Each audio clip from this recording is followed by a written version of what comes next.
Hello and welcome. Today is our final talk about Laneway homes. It's such a compelling conversation, and we've really enjoyed taking a thorough look at this from all kinds of different angles. We've discussed the design elements. We've discussed the pros and cons. What are the upsides? What are the disadvantages? We've talked about financing and investment opportunities that a Laneway home presents. And we've talked about getting started on a project. Aryo's explored all of this with us quite thoroughly. Yes, yeah, thank you for intro. Yeah, that was a interesting month that is past already. We talk about, as you mentioned, different aspects, and all are available in our Facebook page anyway, or even YouTube. You can go and review, but I'm gonna just go over quickly on the things that we mentioned, and we come back to multi-generationals.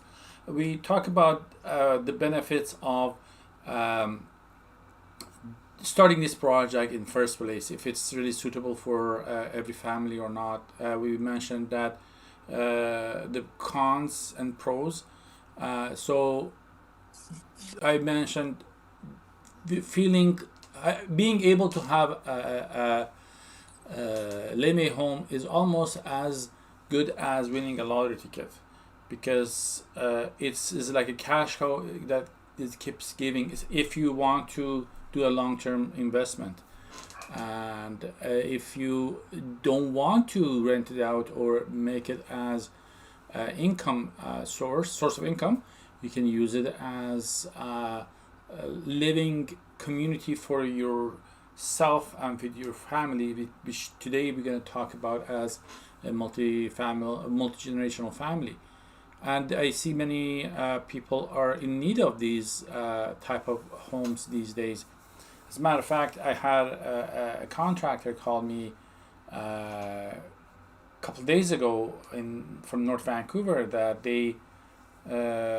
he has a mom lives in her house alone, and they are thinking of using converting their garage to a usable space we call Laneway home. In North Vancouver they call it coach house, so they can live close to their mom, that their mom doesn't feel alone anymore as they people get aged and they would need more attention, and that they could live in their own home with maximum attention from their family member, and if they need any further help they can easily call nurses to come to give them more attention. But the point is, having somebody as your family member living a couple of feet away, not too far, for like a 10 16 feet is the minimum,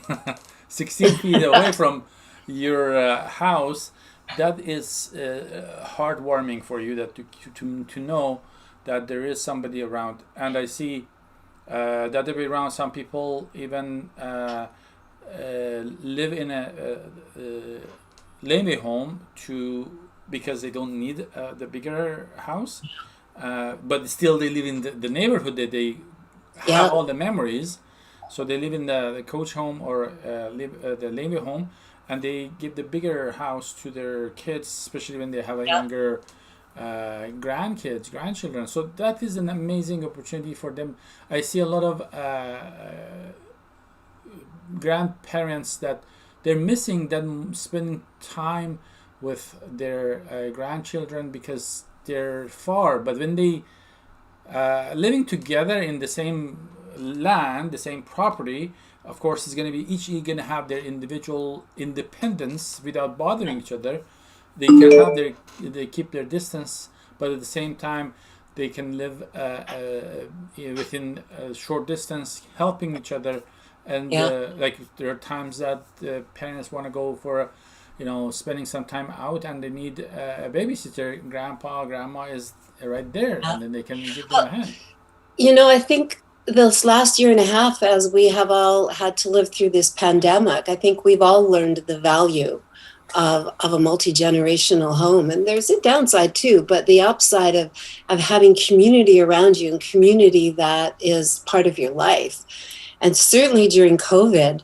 Um, somebody to help with the groceries, one designated person in the family was the shopper for this. I think we've all had big lessons in the value of the culture of multi-generational homes, whether it's grandparents in the laneway home and the young family in the existing family home, or whether it's an aging parent. Don't forget to talk about your book too, because that's very valuable when we're talking about aging in place.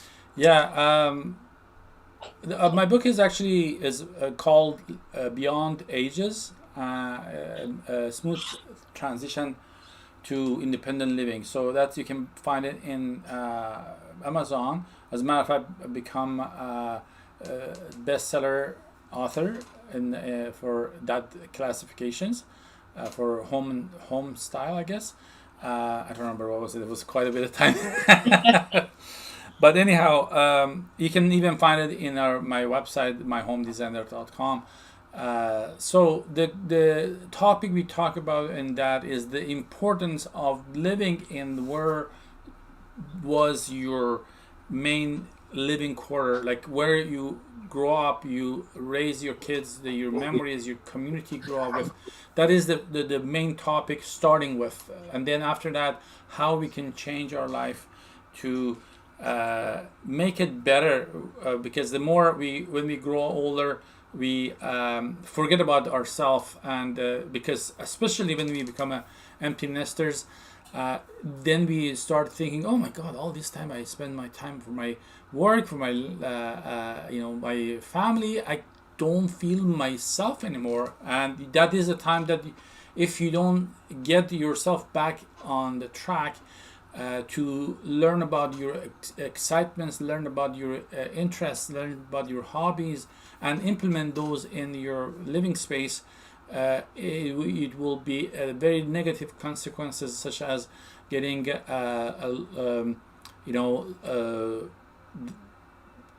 mental health issues, which eventually causes diseases like dementia and Alzheimer or Parkinson's diseases. And these are all starting with not only not healthy eating, but even not having enough motivations in your life. And the motivations comes with preparing your living space according to your age, according to your lifestyle, make it more inspirational. And of course, living in the community of your family. If you have a family that can be close to you, living closer to you, it will have a tremendous positive effect on your mental health. And I cannot emphasize that so much, because it is under valued so much, and I really want to, and you really don't feel it until it's too late. It is better to take care of yourself now. There's a say that it's better to take care of your wellness than you're forced to take care of your illness. So, and then wellness comes with these little things, which is taking care of the community that you're living in, taking care of your living space. And living space we have to create an environment that every morning we wake up, we feel inspired to live in. We will be happy to live in a place. Like, for example, when you go to a vacation, what makes you just feel comfortable right there? Just the feeling of vacation, or the place, or the mindset that you're in vacation. Yeah. I like to create that feeling for you every day in your own home, regardless of the weather out there. Yeah, when you walk through your front door, you want to feel like you're getting a hug. You want to feel your home embrace you and nurture you. Exactly. It's from outside and from inside, because I see many people who even don't live they don't have the opportunity to live in a house. They live in an apartment or in a condo. That applies to every type of living space. I'm talking about my book, but back to talking about Laneway homes in specific. The way that we build new homes are so much more comfortable in terms of air quality, in terms of the heat source, all that kind of things, that it's basically surpassed the quality of the existing home that you have right there. That's why many homeowners prefer to, after finish their living home, they prefer to move into to the new smaller home, which is like a small apartment, and then rent the bigger home to somebody else, or even let their kids live there. Yeah, I know I'd like it. Yeah, shout out to my kids. Buy a house and build your own Laneway home. Okay. That's a good way to send your message, eh? Yeah. Hint, hint, hint, hint. That's on my Christmas list. Yeah, actually, it could be a good Christmas gift for everybody to start a conversation with Aryo, a gift card.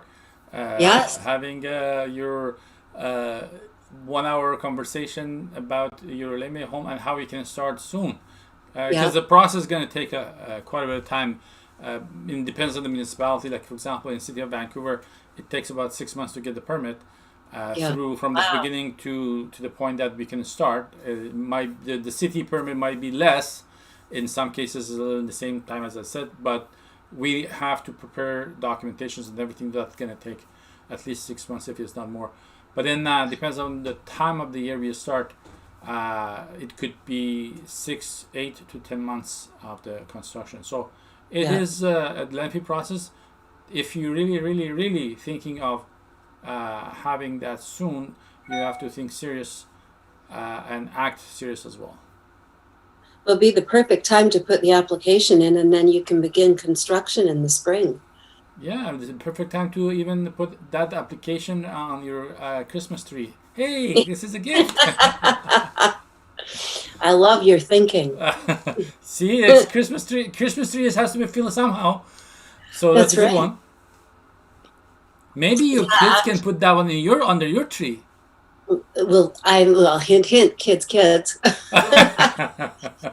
Yeah, actually, we should put something up on Facebook about that so people can learn more about it. Yeah, sure. Yeah, we'll have to make sure that we do that. You know, there's some people I feel that they're looking for buying a condo for their kids, or the kids, or like young adults are thinking to buy a condo to move in. But to be honest with you, if you have an opportunity that your mom, your dad, or any of your parents have the property that it can be utilized to build a Laneway home, it would be a very good investment. As a matter of fact, I don't know if I mentioned it in one of our episodes or not. I had a conversation with a lady who wants to use her sister's lot and invest on it. Yeah. So her sister has a property, and she said, okay, you know what? Instead of me buying an apartment, what about I put that money and build a Laneway home? Because buying an apartment in downtown Vancouver or anywhere in Vancouver would cost over $700,000. Oh, yeah. Minimum 500, So, and you're very limited to many things. A Laneway home cost $300,000 to $400,000, something in that neighborhood, and you live in a land. You don't live in the sky. yes. Yeah. Well, I like having a door that takes me outside, not to a hallway. Yes. So if a person was going to do that, invest in her sister's property, do you then go on title on the real estate? What I mentioned to her that they were planning to discuss together to finalize that, to say, you have to write a joint. These are the legality that you have to go through with your legal advisor. I'm not advising you and that in fully advising. I don't want to get into trouble, but this is the way that proper way to do it. You have to write a joint venture agreement with your sister, for example, in this case. I don't know why Facebook has a little issue. So anyhow, you get to write a joint venture agreement. Yeah. Become a partner. You're not owning the whole property, but just a portion of that you're spending money on that. Yeah. then even in case your sister wants to sell the property, you're gonna have a lien on the property. So when they were selling the property, you have the option of moving out, or the new basically or the new buyer has to put some sort of agreement with you as well. So in that case, when they selling the house or the lot, you will get your portion of the property that you spend on. Let's say if you this is has to be well written by the lawyer. For example, if you spend $400,000 and your the property value at that time was 1.3, when they are selling the property, let's if in case they're selling for 1.5, that they're going to check the percentage of added value they have, and then the person who built the Laneway home will get that percentage through the lawyer, because Right. it's been, they put a lien on or covenant on the property. They will receive that automatically. So they get their original investment plus if property value went up, they get the percentage they're entitled to. Exactly, Okay. exactly. But again, this is the proposal that I offer, or the solution that I offer based on my experience. Lawyers know better. If they don't, they can listen to this and find a way to create the opportunity for them to the homeowner to arrange a proper method to satisfy both parties. It is very good for family members. For strangers might not work as well, because there's even for family members you might have issues, but at least you're safe with your investment, that you're not gonna lose. I mean, you're not gonna pay all the money, and when they sell, you're not getting anything back in return. Yeah. So it is very good option for family members. Yeah. Hence the multi-generational approach. Yes. In that particular case, was actually between sisters, siblings, basically, not even from the same family members.